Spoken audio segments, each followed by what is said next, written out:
tarde, senhor Bruno.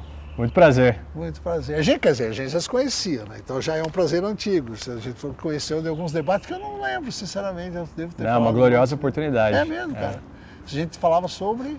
Pô, a gente foi um encontro lá no ECLA, um encontro uma reunião ordinária da ABD.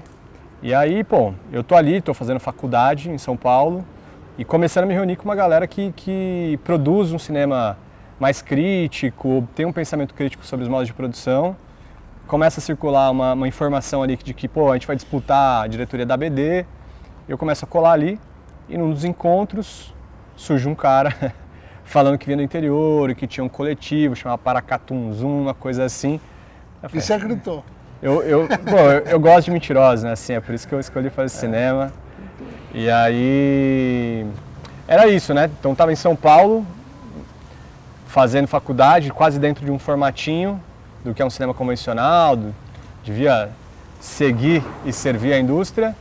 E aí 2 motivos, né, pelo qual eu acho que o nosso encontro foi marcante para mim, né? Eu era muito jovem, tinha 20 e poucos anos, mas um cara falou de um cinema que não era feito por indústria, era feito por coletivo. Naquela época eu estava começando a ver um movimento de teatro de coletivo lá em São Paulo, né? Já existia há alguns anos, mas eu estava começando a reconhecer esse movimento.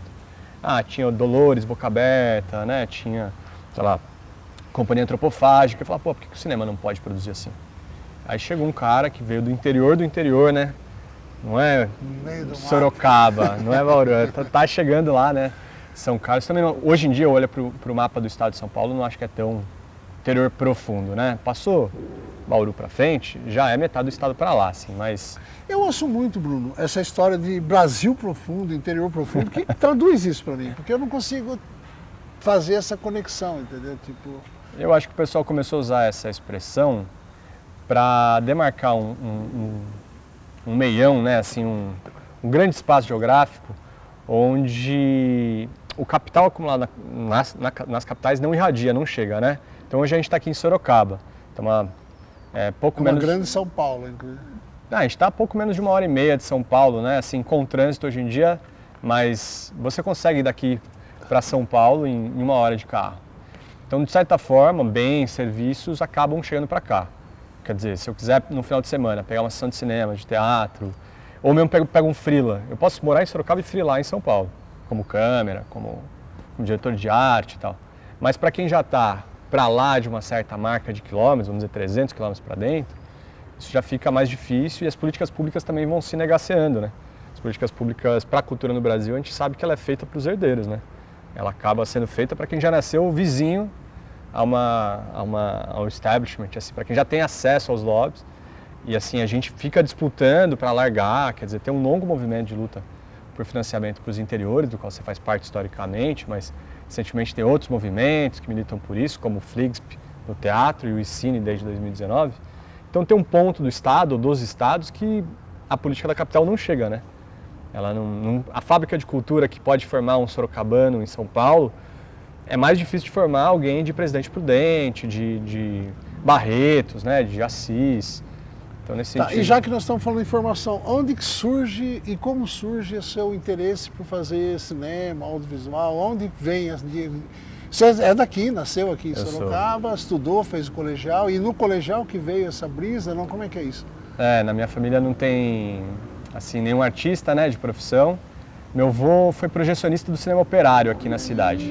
Né? Sorocaba, além da ferrovia, onde a gente está gravando aqui hoje, tem um patrimônio, né, de histórico, arquitetônico, social, de tecelagens, né? São mais ou menos contemporâneas. Aqui a estação é de 1875, a primeira fábrica de tecidos aqui é do outro lado da rua, é de 1880 e alguma coisa, né? São contemporâneas.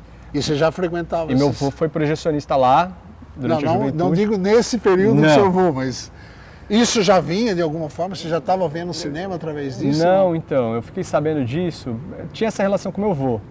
Meu avô foi um cara meio bastante retraído na minha infância, assim, né? Então eu tinha com ele ali, assistia filmes e tal, mas a gente não... Ficou gosto da experiência de assistir filmes com ele, assim.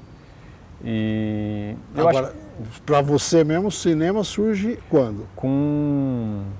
A primeira oportunidade que eu tive de fazer foi em oficina cultural. né? Oficina Cultural do Estado Mas de já São foi Paulo. consciente, estou indo para fazer Já isso. foi, Mas já o que foi. te leva a te procurar isso? Você viu que eu estou aqui que nem um psiquiatra, né? Então. Chegar numa... O que te levou a procurar essa oficina? Eu já até cheguei a contar isso em outras entrevistas. Assim, a minha memória mais antiga da minha vida mesmo é ir no cinema assistir Jurassic Park com os meus pais, né? Então eu lembro da sensação de entrar na sala de cinema, da porta abrir, da rampa, da sala ser muito ampla, do som do piso no carpete, né? Então, e pô, o filme, eu não lembro de nada, provavelmente o filme, eu não absorvi linearmente o que a história contava, assim. Mas eu lembro da experiência. Até hoje, meu lugar favorito no mundo é uma sala de cinema, né? E estar na sala de cinema... E qualquer tipo de sala. Pequena, média, grande. Inclusive de shopping. Inclusive de shopping. Não tenho... Não tem essa coisa. Não tem esse corte. Da rua, não, da chuva e da fazenda. Pode disso, tá? Sempre melhor com onde tem uma estrutura de projeção bacana, né? Tá, e aí você foi fazer essa oficina? Eu fiz oficina de cinema aqui. Achei bacana.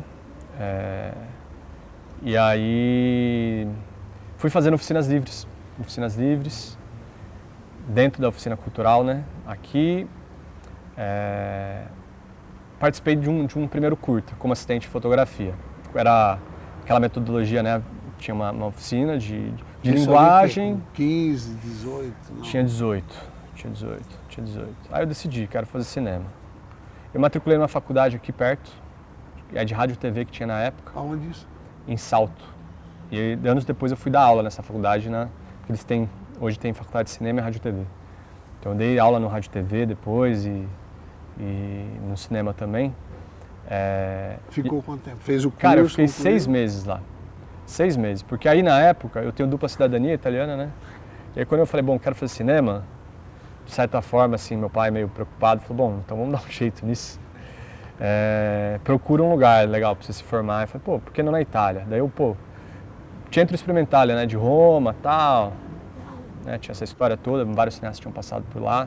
Comecei a mirar nisso, que é um sonho ainda não realizado, né? Tipo, por quê? Porque eu fui por outros caminhos, assim, né? E aí eu entrei nessa faculdade aqui em Salto, porque você tinha que ter um ano a mais de estudo no Brasil. Tinha que completar o colegial e tinha que ter um ano de faculdade para fazer a transferência. Eu estou fazendo lá, fazendo a faculdade, né, por tabela, e rolou uma oficina na época do cara que era reitor do IA da Unesp, o Pelópidas. E aí o Pelópidas deu uma oficina de videoclipe, e nessa oficina ele falou, cara, fazer cinema não é sobre a técnica, não é sobre a câmera, é sobre quem você tá junto. Você for pra Itália, você tipo, beleza, você vai fazer um cinema italiano, mas você quer fazer que tipo de cinema? E aí eu, falei, não, eu quero fazer cinema brasileiro. Eu queria fazer um cinema até hoje. Eu saí daqui, né, fui estudar em São Paulo, fiz a faculdade na USP, mas eu aprendi a fazer cinema naquela oficina que eu te falei, da oficina cultural, né? Uma oficina de parceria, de construção coletiva, que olha para o território, constrói as histórias a partir das histórias que já estão no território, né? Que procuram contar, ressignificar histórias que já estão sendo contadas, mas não tem invasão. Então, nesse sentido, quando o Pelópidas me falou que quer fazer cinema brasileiro, beleza, vou fazer cinema brasileiro. Googlei, FUVEST, prestei, passei, beleza. Fiz lá, né? Tem um curso, o curso é muito legal, tradição Paulo Emílio e tal. Bom, mas isso aqui é um tipo de cinema brasileiro, sou muito grato à formação, né? Tive uma oportunidade, mas não estava feliz também, fazendo aquele tipo de cinema. E o que você queria? Eu queria fazer o cinema que eu estou fazendo hoje. O que é esse cinema? Eu mudei para cá em 2013 para produzir um cinema mais comunitário, não um cinema que tem uma relação com o público da onde ele parte, né?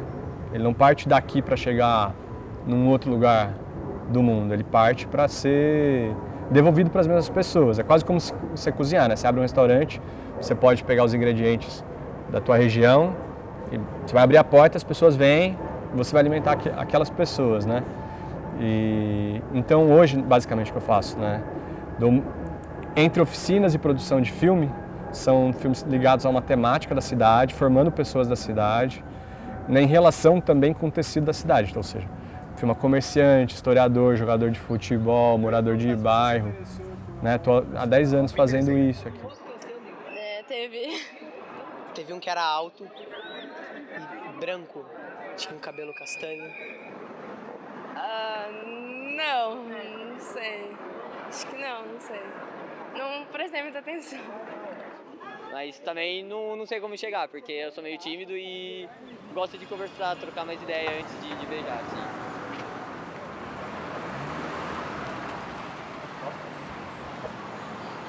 Você gostou da atividade? Se interessa em continuar no filme até o final? E eu me interessei muito, sim, eu gostaria muito de continuar e tá falando sobre todos esses temas, principalmente a Noite do Beijo, que é o principal, mas abordar de todas as impressões que estamos passando hoje. Sim, eu adorei. Nossa, eu achei muito legal, tipo, a atividade, tipo, essa conversa entre as pessoas que estavam na outra e hoje em dia, tipo, coisas que aconteceram há muito tempo e o que tá acontecendo hoje tem uma ligação muito forte entre elas, eu achei muito legal. Muito, pretendo continuar, ó, todo vapor aí, bastante. Isso enquanto ficção ou...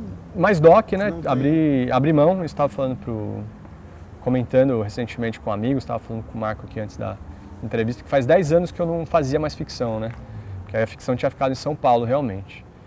E 2024, por conjunturas, né, Paulo Gustavo, também oportunidades, eu estou voltando para ficção, vou dirigir 2 curtas agora em Quais são? Outubro e novembro. Eu vou fazer um filme agora que se chama O Fracasso Não Me Subiu a Cabeça.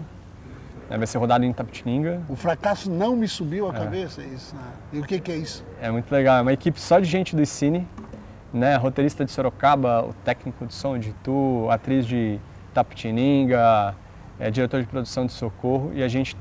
É um filme meio de zeitgeist, assim, meio do mood da geração, né? Geração millennial que... tudo foi prometido e nada foi entregue, né? Então é uma artista que dá aulas e ela entra num sonho surreal, numa espiral surreal. E aí ela tenta realizar esse sonho dela de ser uma atriz famosa no filme. Enquanto ela é professora do estado, ela vai tentando ser uma atriz famosa. Olha, eu volto falando, conversando, mas é assim, eu todo dia gosto de caminhar muito, andar nas ruas, entrar nas lojas, tomar um café, fazer algumas coisas, etc e tal.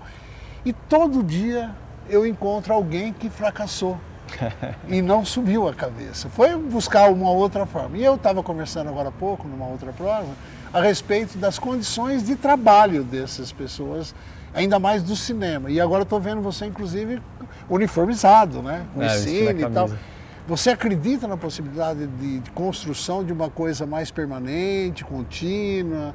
Como é que funciona isso? Porque o que a gente viu agora, eu estava comentando o seguinte, a gente não tem uma... Assim, são coisas sazonais. A gente tem um período de democracia, ela dura 3 anos no máximo, assim, né? O exercício para a democracia, né? Aí, obviamente, que acaba não ganhando nenhum jogo, volta a ser ditadura. É. Como é que é isso se não tem essa continuidade? Como é que faz? Vai continuar tendo muita gente fracassada que não vai deixar subir a cabeça? Como é que funciona isso? Pergunta filha da mãe, né? Mas enfim. Não, é uma delícia de pergunta, assim, né? É uma pergunta que mexe comigo, acho que mexe com muita gente, porque mexe numa questão de sobrevivência, né? É o que você falou, às vezes, todo mundo que eu conheço que faz cinema, que está aqui, que está em São Paulo, que está fora do Brasil, tem um puta período bom, tá produzindo, dirige, estreia na TV, e no outro ano tá sem trampo, tá postando manda jobs. Eu passei por isso, então esse ano eu trabalhei pra caramba e eu não tenho nenhum trampo fechado para o ano que vem. Como é que isso funciona na minha cabeça, sendo que eu tenho uma filha que está crescendo, né, eu quero um pouco de estabilidade. Quando que eu vou conseguir comprar meu sítiozinho para aposentar e produzir orgânico? Sendo que, tipo, os camaradas da minha geração, que foram para uma faculdade de administração e tal, já estão chegando lá, né? É uma outra vida, é uma vida cinza que a gente não quer, mas aí a pedrada que a gente toma fazendo audiovisual é você compra o preço mental, mas aí a recompensa, vamos dizer, social, financeira, econômica e tal, é difícil. Eu acho que é um ciclo que não dá pra gente aceitar, né? Assim, recentemente estava na produção de um filme e eu perdi 2 pessoas da equipe por burnout. Uma antes, na pré, 2 dias antes de entrar no filme, a pessoa chegou pra mim, cara, eu tava num set terça-feira, apaguei, meu médico falou pra eu ficar fora do cinema por um tempo. Mano, eu tinha 2 assistentes no filme, esse foi o primeiro. Beleza, repõe o cara no final de semana, começa o filme na segunda, na terça, assistente, tem um burnout no set. Porque vinham, né, de outros trampos. Essa que é a questão. E por que acontece isso? Eu levei 60 anos para ter esse... É chique esse negócio, burnout, né? Eu levei quase 50 e poucos anos para ter isso e agora está muito presente. O que te levou? Ontem eu vi um meme que explica bem, né? Nunca foi burnout, sempre foi o capitalismo, né? Não, capitalismo, não tira essa capitalismo. Então... E falando em capitalismo, agronegócio, o interior de São Paulo, um enorme mar de cana, com algumas ilhotas que a gente chama de cidade, né? Então são algumas... Como é que é essa transa do ICINE com essas ilhas? Como é que é essa troca? Como é que funciona? Porque assim, tá claro que por mais que a gente consiga constituir uma política mais permanente, etc. e tal, vai levar muito tempo. Como é que vocês encaram essa realidade que vocês estão vivendo hoje? Como é que é essa troca? Como é que troca isso? Como é que faz? Diante desse cenário, né, de escassez ou de dureza, se a gente quiser, né, do que é lidar com o audiovisual de ponto. E a gente falou antes, né, no interior você tem, além de tudo, a falta de recurso. Então a produção já é um esquema difícil e aí você tem a falta de recurso, beleza. Mas o ICINE ele foi começando a localizar pessoas que ainda vivem, ainda sonham, ainda pensam cinema, que dão aula, que se desdobram mais de uma função, que estavam produzindo seus núcleos, geralmente são pessoas formadoras, né, que estão dando cursos em São Carlos, em Rio Claro, né, em Piracicaba, e começou a conectar e fazer com que essas pessoas fizessem produções juntas. Então tem uma coisa que o ICINE já gerou de resultado, são produções desses núcleos. Então eu já produzi com pessoas de Piracicaba, com pessoas de Assis, com pessoas lá do Circuito das Águas, né, de Socorro, de Bragança. E a gente tem tentado imprimir uma filosofia de set, emprestando um pouco da cultura caipira mesmo, assim, né? Da parceria, de um tempo mais lento. Esse filme que eu te falei agora há pouco, a gente está tentando trazer a cultura do set 10 horas, que é uma luta histórica, né? Da classe trabalhadora do audiovisual. E a gente sabe que é difícil, eu fui produtor no filme e eu trabalhava 18 horas, assim, né?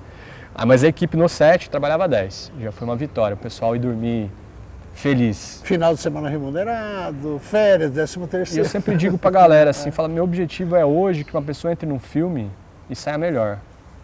Então eu falei pra assistente de direção que entrou nesse filme, que é um conhecido teu, falei, cara, olha, esse é um primeiro passo para um cinema do futuro, que a gente vai inventar, que não tá dado. Primeiro jogo, vamos entrar para fazer o melhor filme possível, mas o mais importante são as pessoas. E no futuro, põe aí uma listinha de coisas que você quer conquistar. Eu e ele, a gente tem filha, né? Aí, imagina um set que permita que a gente possa ficar perto, fazer ficção, fazer doc, fazer série e ficar juntos das nossas filhas. Aí, cara, a filha dele é menor que a minha, ainda se emocionou grandão. Aí você falou, cara, eu tô dentro. Ele falou, eu aguento mais 10 anos disso, eu tô com 40, 50. Mas você é assistente de direção com 60, com 70, eu vou vendo. É muito preocupante quando você entra num set e você vai vendo muita gente de 20, menos de 30, quase ninguém de 40 e vai sumindo, né?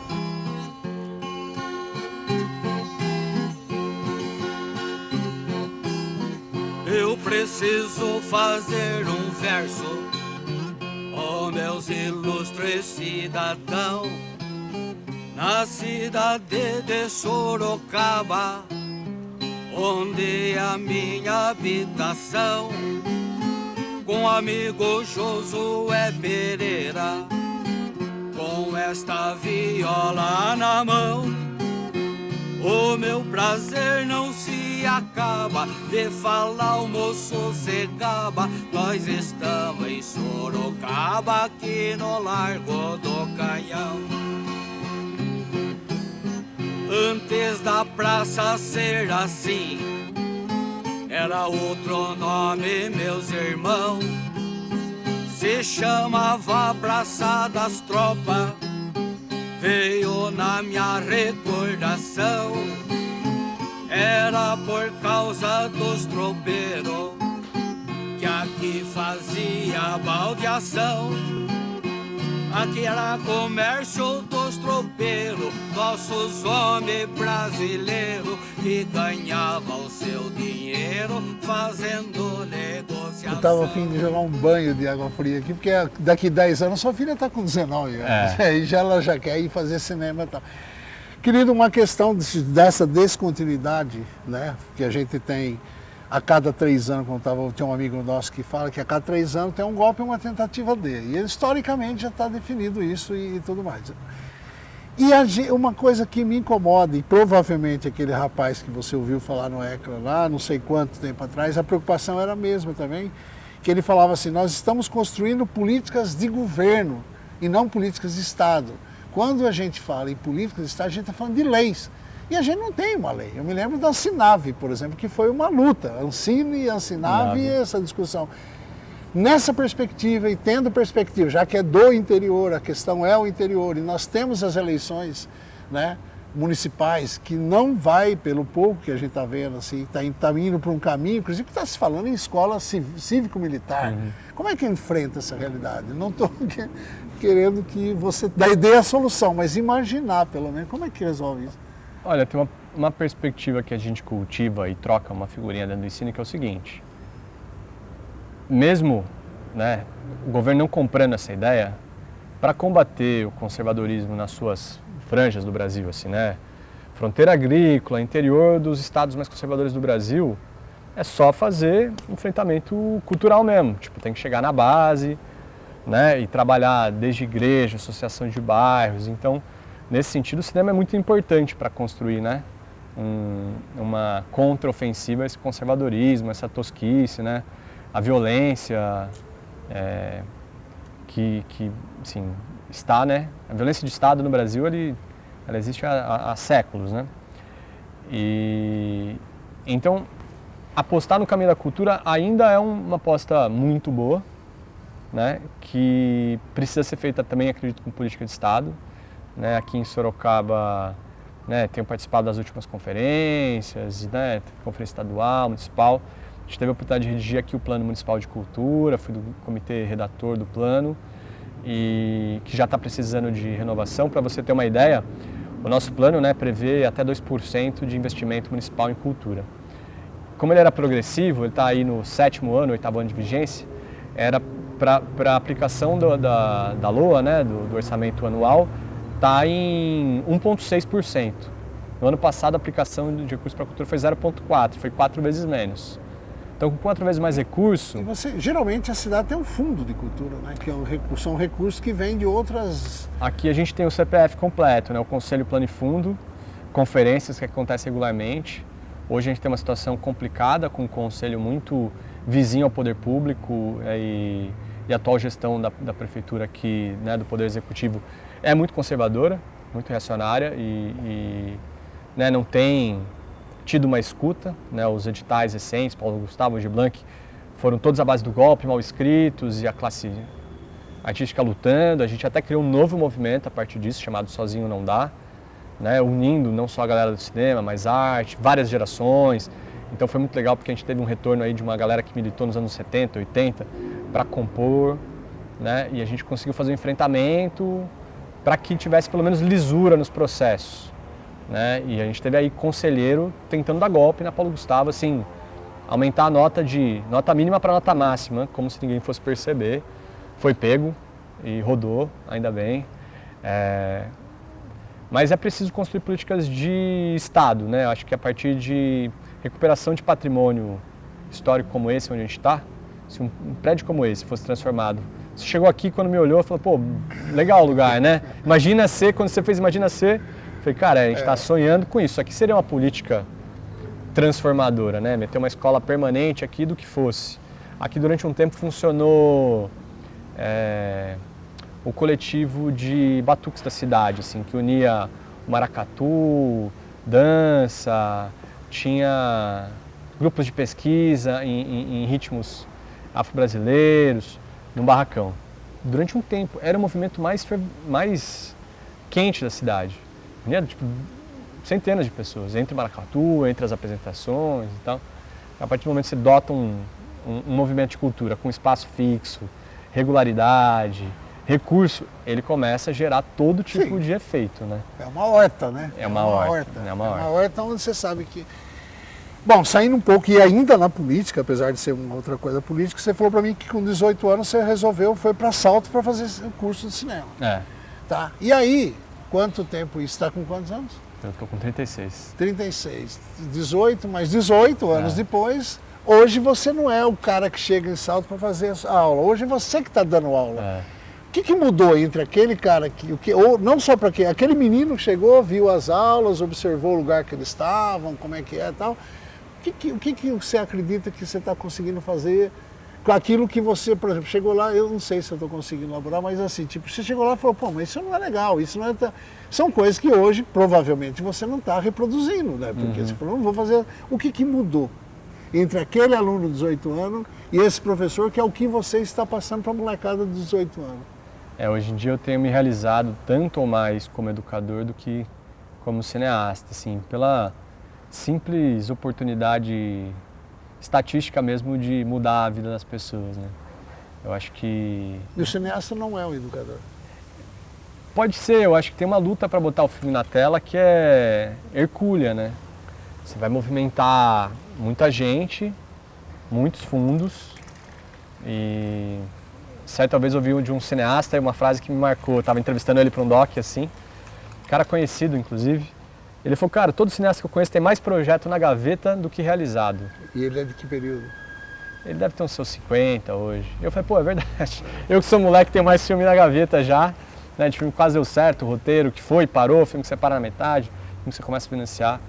Então o educador ele tem a chance de chegar, sentar num banco. Ontem à noite acabou minha aula, 10 horas da noite.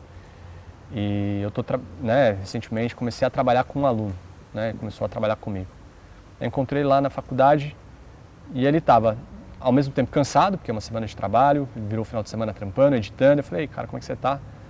Aí ele falou, pô, mas eu estou tentando uma dificuldade de fazer aquela transição no documentário que a gente está montando.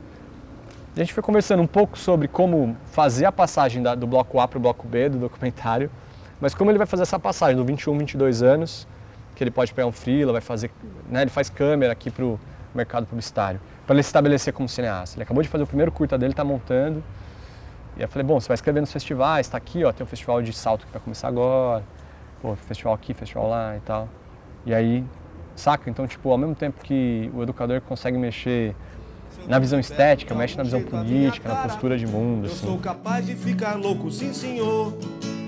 Se eu for punido por beijar o meu benzinho, o delegado me botar no corredor. Atrás das grades vou ficar sossegadinho, pois vou poder beijar melhor o meu amor. Essa aula pública com o Carlos Batistella, que vai falar pra gente sobre o que foi a Noite do Beijo. O Carlos que foi um dos organizadores, que escreveu livros sobre o fato.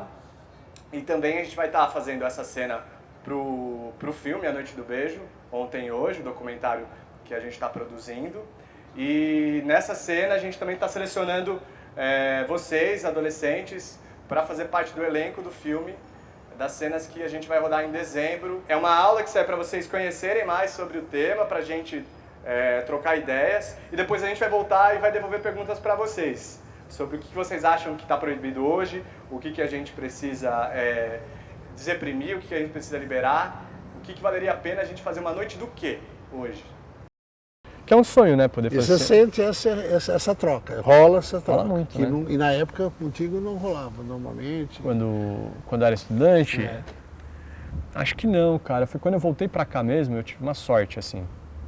Em 2013, quando eu fui pra São Paulo, fazer faculdade, voltei. E quando eu voltei, eu precisava de emprego, mandei currículo. O primeiro trampo que eu peguei foi com a UFSCar. A UFSCar estava tendo um curso de extensão e precisavam de professores para dar aula na rede pública. Eu nunca tinha dado aula, era um dos objetivos, eu vim para Sorocaba para militar e para trabalhar, para aprender pedagogia. Só não esperava ser pai, né? Essa foi a surpresa, assim, deu 6 meses. Ninguém espera. Desses 6 meses a gente engravidou aqui. Mas era um objetivo, nunca tinha dado aula. E aí calhou de que o grupo que estava fazendo esse projeto de extensão era um grupo freiriano, né? Tinha ali, né, um bom número de pessoas que estudavam Paulo Freire e aplicavam em certa medida. Então eu pude ouvir ali em primeira mão. A mãe da minha filha, né, terminou o mestrado agora, está ingressando no doutorado pesquisando Paulo Freire. Então a ideia de poder, que educação na verdade é o diálogo, é poder ouvir e transformar a sua realidade enquanto o outro transforma a dele, a gente vai transformando junto, né? É um vir a ser, né, sempre. Isso batia muito com a minha filosofia, o que eu tinha aprendido politicamente, né? Assim, São Paulo, o período que eu passei em São Paulo foi muito importante para a maturidade política. Você vê no microcosmos ali, movimento social daqui, movimento social de lá, sindicato, ocupação da Funarte, a gente estuda o que é arte contra a barbárie, a gente consegue ver uma trajetória que é mais difícil para os meus alunos aqui verem. Isso é um fato. Isso é um fato, né? Eu conto uma historinha assim, que eu estou há 5 anos dando aula aqui no interior, de faculdade, e todo ano eu sempre dou aula para o curso de fotografia, ou história da fotografia e tal. Você conhece o Instituto Moreira Salles? Eles têm a maior salvaguarda de material, né, de fotógrafos e tal. O pessoal nunca ouviu falar. Aí eu começo a falar e no segundo semestre eu falo de novo. Até que no quarto semestre a galera, pô, onde é que fica? Pô, fica em São Paulo. Vila Paulista, ali pertinho da Consolação. Já foi para São Paulo? Já. Quando você vai para lá, você já foi na Vila Paulista? Já. Sabe onde é MS? Não. Então tem uma dificuldade desse acesso, né, dessa informação que eu tive esse privilégio de estar lá, assim. E nessa perspectiva, por exemplo, esse aluno de Salto, você dá aula em Salto? Hoje eu dou aula aqui. Ah, você está dando aula aqui. Hoje eu... Esse aluno seu tem quanto? 18, 19, 20 anos, é 18, isso? 22, na maioria trabalham de dia. Trabalham, mas e tem algum tipo de intervenção desse menino na cidade? Tem muitos, falando, né? tem muitos. A galera tá, né, como eu falei para você, há poucos anos atrás o maior evento cultural, o maior fator cultural que acontecia na cidade acontecia aqui, que era o encontro, né, dos batuques. Os vários movimentos de batucada que aconteciam aqui. Hoje é um evento que chama Feira do Beco do Inferno. Ela acontece na Praça do Antigo Fórum Velho. E é a prefeitura que realiza? Não, porque com esse nome eu falei, não. São umas minas muito da hora, muito organizadas. Como chama? Feira do Beco do Inferno. E o que é isso? É uma feira de artes, a princípio, né, para o artista poder apresentar e vender, né, seu produto, principalmente artistas plásticos. Elas, no início, eram artistas plásticas da cidade, mas que passou a dar vazão para muitas manifestações. Então tem show, tem moda, cinema. E aí elas se orgulham muito de ser um espaço de acolhimento, respeito à comunidade LGBT, né?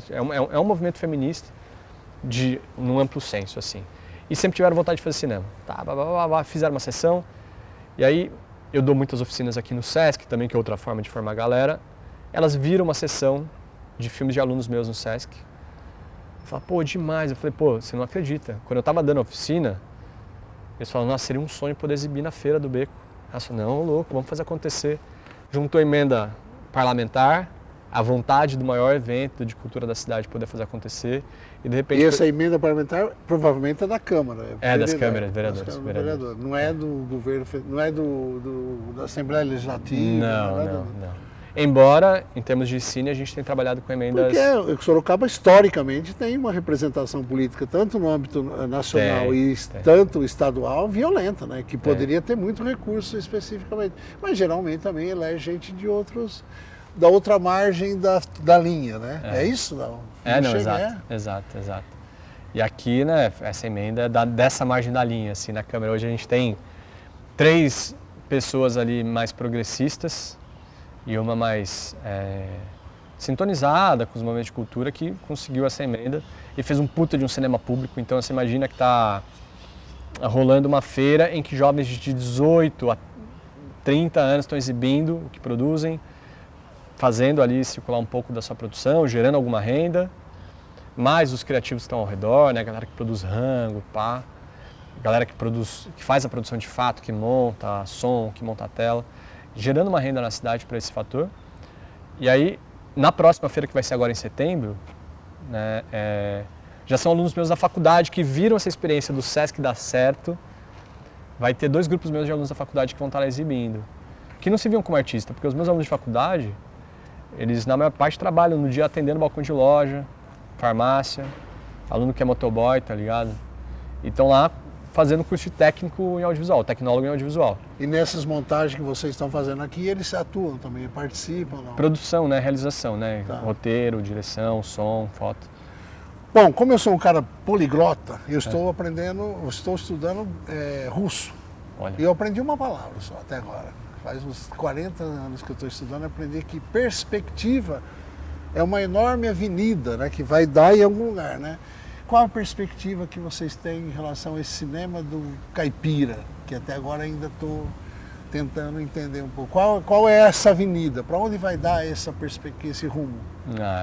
Ele só pode ser o cinema do futuro, ou não vai ser, né? Como assim? Ou não vai ter gente para trabalhar nesse cinema, né? As pessoas estão ficando doentes. Então a gente cria um cinema comunitário, fortalecido no valor do cuidado, né? Esse cinema que eu tenho buscado fazer com alguns parceiros, que eu sei que estão aí também nos episódios da websérie, é um cinema que busca cuidar e acolher cada uma das pessoas que estão trabalhando com a gente, né? Então, dentro do seu cronograma, entendendo a sua família, o nosso intuito não é montar uma fábrica de filmes e conformar todo mundo dentro disso. Então, acho que todas as perguntas que você foi fazendo, elas convergem para quê? A gente precisa alinhar a política pública com mobilização, né, de sociedade civil organizada, com artistas engajados em realizar. A gente ainda precisa de um volume, né? O Ensino tem um observatório, está fazendo levantamento de longas produzidos no interior. São dezenas, né? Está na casa de uma centena de filmes de longa. Mas a gente precisa ter uma presença maior pelo tamanho populacional, de renda, produzir mais, né? A produção ficcional de longas-metragens está concentrada em alguns bairros de São Paulo. Não dá nem para dizer que está concentrado em São Paulo. Né? Porque não é o Carrão que faz filmes, né? Não é Belém, não é Itaim Paulista. É alguns lugares, né, de São Paulo, do Rio, que fazem esse cinema que concentra. Então, se a gente pega essa produção e fatia, não, acabou o filme de 8 milhões, é filme de 1 milhão no interior, fazer em 8 cidades. Eu estou insistindo nessa coisa do público, que eu lembro, principalmente no cineclube, né, quando a gente começou a avançar um pouco ali nos 80, sempre tinha essa coisa de você provar que você estava tendo público para poder receber minimamente um recurso, para poder, enfim, fazer esse trabalho. Eu não tenho sentido isso, existe essa preocupação, por mais que o Estado não tenha essa preocupação de que você tem que ter um público, mas existe essa preocupação de vocês terem público para esses filmes, porque você falou, está fazendo centenas de filmes, mas minha avó dizia que quando o bolo não é comido, a formiga leva, né? Exatamente. Então, como é que é isso? Exatamente. Agora, dia 13 de novembro, começa o 5º encontro anual do ICINE, né? E o primeiro foi Em Busca da Identidade. Existe um cinema caipira. O segundo pegou pandemia, ele foi um painelzão de muitos temas. Mas o terceiro foi a afirmação dos valores. Né? Os valores do ICINE hoje são a regionalização, a diversidade e a contra-hegemonia na produção. O quarto, que foi em Campinas no ano passado, ele veio para uma diretriz política, em que campo político, quem são os nossos aliados políticos, como que a gente vai ocupar esse espaço. Tanto que a gente entrou de cabeça na luta ali pela cota do interior, né, na Paulo Gustavo. E o quinto, esse ano, o tema vai ser o público. Estava na hora, né? Tem duas discussões que estavam demorando para acontecer, que é a estética dos filmes mesmo. E eu tenho soprado isso assim, para o Cine de vamos fazer um congresso, chamar, não no encontro anual, mas para debater filmes, exibir, assistir, entrar em salas de reunião, né, botecos, para discutir a estética do filme, porque sempre tem essa demanda, a gente não consegue, porque fica muito na política, modo de produção. E a outra era essa questão do público. Então a gente vai ter as mesas orientadas para isso. E uma coisa que eu tenho vislumbrado, por exemplo, a gente tem contemplado na Paulo Gustavo desse ano um projeto, eu não vou acertar o nome certinho do projeto, mas é um circuito de distribuição paulista. Está lá em Rio Preto, o Lucas Pellegrino que está organizando, né, ele que foi contemplado, mas para distribuir 4 longas do interior de São Paulo em uma rede de 40 cinemas, por exemplo, que não são Cinemark, são salas regionais, essas salas que a gente conhece que são pequenos polos, às vezes o cara tem 2, 3 salas em uma região. Ele já formou essa carteira, já formou e vai distribuir. Quando o Cine nasceu, no primeiro dia, na praça, foi lá em Rio Claro, a gente foi para a praça e eu estava no grupo de distribuição já. Né? E tinha por um lado a galera que ia ativar cineclubes, a galera que quer ativar festivais, eu acho que a gente está num bom momento de festivais esse ano, porque a Paulo Gustavo contemplou a maioria deles, então na semana passada teve o Tapetininga, a semana tem o de Rio Claro, né? Daqui 2, 3 semanas tem o de Campinas, a Mostra Curta Audiovisual, então tem muita janela de exibição, mas precisa conectar, né? Assim, a experiência que a gente teve agora de produzir, a gente produziu um telefilme regional recentemente, que por ser distribuído por uma afiliada de uma grande emissora, vai chegar a mais de 10 milhões de pessoas. Né? Tipo assim, numa tarde de sábado ele vai ser exibido para a quantidade de pessoas que viram Minha Mãe é uma Peça. É um filme feito por caipiras. num modo muito caipira de fazer. Numa cidade, sobre o bairro operário da cidade de Campinas, não é sobre o Barão de Café, é sobre a Vila Industrial, Vila Operária. Então tem essa preocupação tá na pauta e eu tenho olhado muito para essa questão de uma distribuição de impacto, sabe? Acho que foi o que eu comecei falando aqui hoje. Tenho tentado olhar para como construir um filme que tenha demanda com comunidade. Hoje, como produtor executivo, sou muito abordado por amigos, colegas. Falo, Brunão, tem um projeto. E aí, eu acho, a coisa que eu valorizo muito, assim, é a pessoa ter uma visão estética, massa. E ela sabe para quem ela quer fazer esse filme. Eu acho massa, velho. É muito legal você exercitar a sua habilidade poética, né, de construir um filme e lançar ele no festival.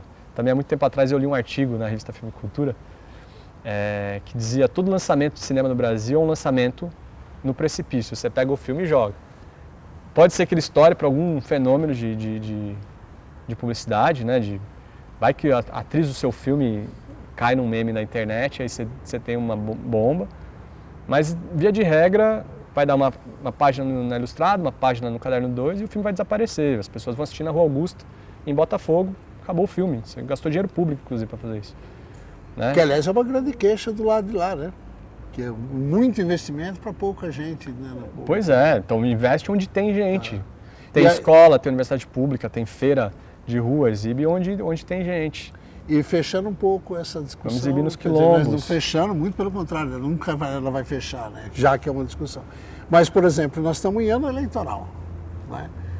Temos aí, sei lá, centenas. A Sorocaba, acho que, se não me engano, é a quarta ou a quinta maior cidade do interior paulista, se não me engano. Acho que é Guarulhos na primeira, enfim, acho que é a terceira. Para mim é a maior. Não. Sendo a maior, então, para você, quantos cinemas tem aqui em Sorocaba? Eu tinha o número na cabeça, cara, mas deve estar em torno de umas 20 salas comerciais, todas em shopping. Todas em shopping, todas não tem uma de rua nenhuma. Não, isso me entristece muito, né, porque hoje eu tenho andado por interior, né, cada vez mais.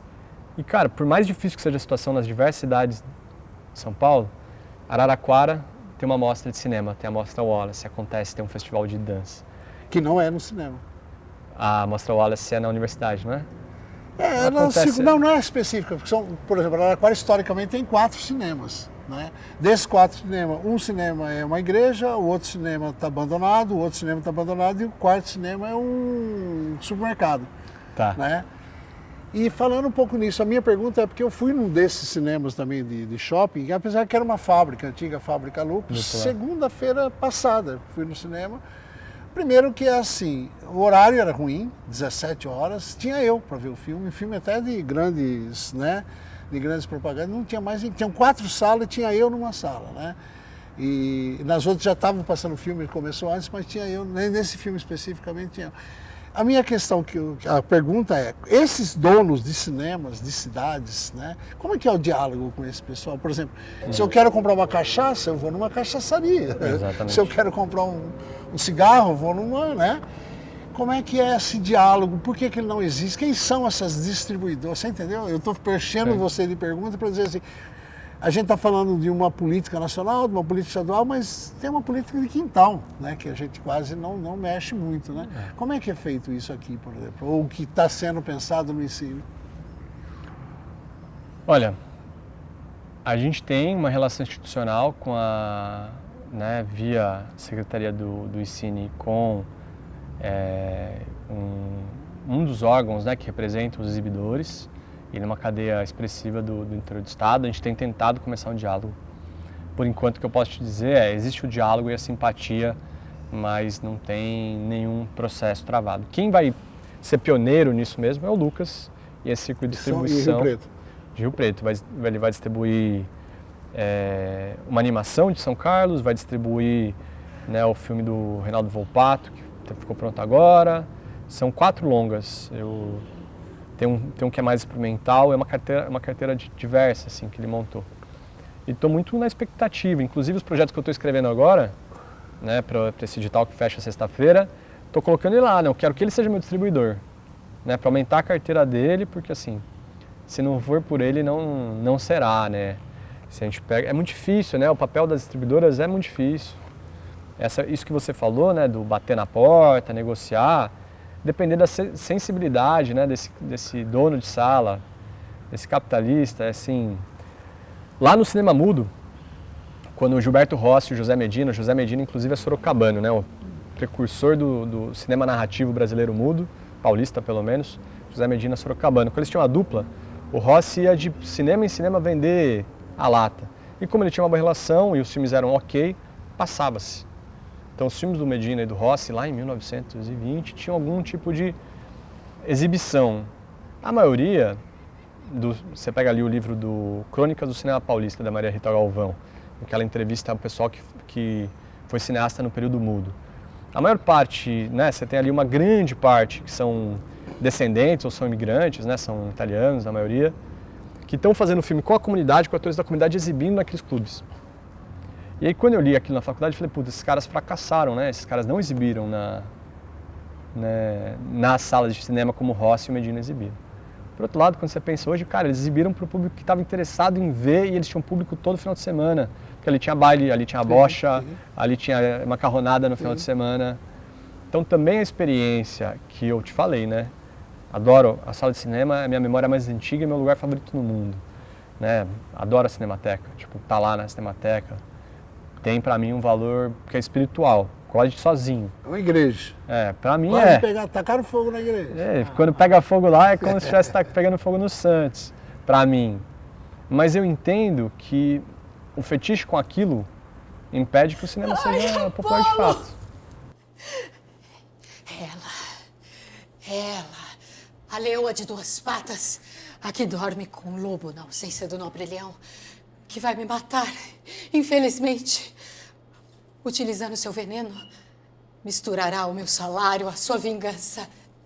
Ela pretende, ao apontar o alfanje contra o marido, puni-lo de morte por me ter trazido aqui. Mas por que razão? Por que razão conservo ainda esses ornamentos fatídicos? Este cetro e essas faixas? A gente só tem a janela comercial, ou é comercial ou não será. O que eu incentivo hoje meus alunos é produzir e exibir. Exibir na feira, exibir na balada. O seu filme, né, uns alunos recentemente fizeram um filme com temática de ballroom, né, o pessoal que se monta para dançar ballroom. É a pessoa onde que eu posso exibir no Museu de Arte Contemporânea, porque o filme deles é bem bacana, o Museu de Contemporânea está aqui do nosso lado, a gente está gravando. Falei, beleza, eu consigo contato deles para vocês. Mas por que vocês me exibem na porra do baile de ballroom? Mas porque não tem tela. Ué, toda balada tem uma tela, tem uma TV. Uma parede, pelo menos. Vai ter uma parede. E você vai muito mais gente vai ver, né? Porque a frequência, infelizmente, do Museu de Arte Contemporânea é muito baixa, né? Assim, são pesquisadores, pessoal muito iniciado, né? É uma cidade do interior que tem esse privilégio, né, de ter um Museu de Arte Contemporânea aqui do nosso lado, mas que é uma iniciativa de mecenato da região, né, assim, dos industriosos da região. Eles não se preocupam em difundir. A preocupação aqui não é porta aberta. É um brinquedo de menino rico, né? O MoMA, tipo assim, você parte de uma... Pinta a fachada da estação, mete uma cerca natural para ninguém ver o abandono, é mais ou menos isso. Você viu ali, né? Então, eu incentivo muito, cara. Acho que tem que ter o diálogo, né? Como você perguntou com o circuito comercial. Mas, se você fosse dono de uma sala de cinema e falasse exatamente, ó, eu chegasse para você e falar, ó, tem um filme aqui que tem a média de 10 pessoas. É muito difícil segurar. A verdade é que nem o cinema americano segura, né? Se eu fosse dono do cinema, eu ia falar assim, a gente consegue trabalhar para ter 30? E aumentando isso, por exemplo. Eu estou falando isso porque quando a gente fala de Araraquara, de São Carlos, etc., a gente está falando de Sessão Maldita e Sessão Zoom. Eu mesmo participei de Sessão Maldita, que era numa quarta-feira à noite, e tínhamos que fazer 2 sessões, vocês vão poder achar que é mentira, mas a gente tem que fazer 2 sessões num cinema que cabia 800 pessoas, ou seja, 1000 e poucas pessoas viam um filme numa quarta-feira às 10 horas da noite, 11 horas da noite, né? Mas não porque, porque havia condições, havia diálogo nesse aspecto. Mas o que nós não falamos que você acha importante aqui, que ser fortalecido nessa primeira prosa nossa aqui? Que vai ter várias, né? Vai ter muitas. Espero que sim, importante.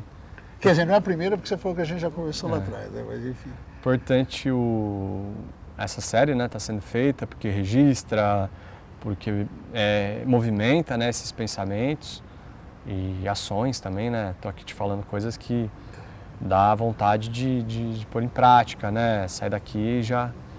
Enfim, acho que vou fazer isso, na verdade. Vou sair daqui e vou estar produzindo algumas coisas, exibições e tal. Eu acho que eu tentei passar um pouco do... Imaginando também o que as outras pessoas entrevistadas diriam, né? Que tem esse ombro a ombro, tem muito afeto, né, no Ensine, as pessoas antes de tudo são amigas. Mas tem um lado político, né? Tem um lado que às vezes dói de dizer, que é do tá à margem, né? Dói dizer que tá difícil e que são muitas horas de trabalho e que não é glamouroso. Então, eu agradeço a oportunidade por colocar esse lado também, porque tem traçar o afeto é legal, tá movendo a gente. Ele é realmente o valor principal. Vamos dizer assim, não é nem um valor, né? Ele é tipo uma inspiração. Os valores são, como eu te falei, a regionalidade, a diversidade, a contra-hegemonia. Diz a lenda, eu ouvi de uns amigos, que na campanha à presidência do Plínio de Arruda Sampaio, ele teria dito, no dia que um de nós for eleito, você pode ir lá e ver e tirar o cara de lá, porque ele já não é mais nenhum de nós, né? A hora que entra um tipo de governo que a gente faz campanha, faz vira-voto, vai na praça, entra, o que tem é reforma tributária, é arroxo fiscal, é furar o teto dos mínimos constitucionais aí da educação e da saúde, né, que a gente está prestes a entrar nesse tipo de situação econômica a partir do ano que vem, com esse governo dito progressista, que a gente vai ter, se pela primeira vez na história, que a gente não vai respeitar, da história democrática dos últimos 30 e poucos anos, que a gente não vai pagar o mínimo constitucional da educação e da saúde, né? Então, quando a gente chega, você tem que estar muito ligado, né, quando a gente está negociando com o poder estabelecido. E aí eu acho que isso é a última coisa que eu queria dizer, assim, é pela sociedade civil organizada. E né? também, se não der certo, o fracasso não vai subir na nossa cabeça, né? Jamais. Valeu, velho. Obrigado. Então, quando a gente foi indo para se formar, muita gente indo para São Paulo e tal, e eu falei, mas eu tenho tudo aqui. Tenho história, tenho pessoas interessantes. Eu consigo ir até a, sei lá, Secretaria de Cultura,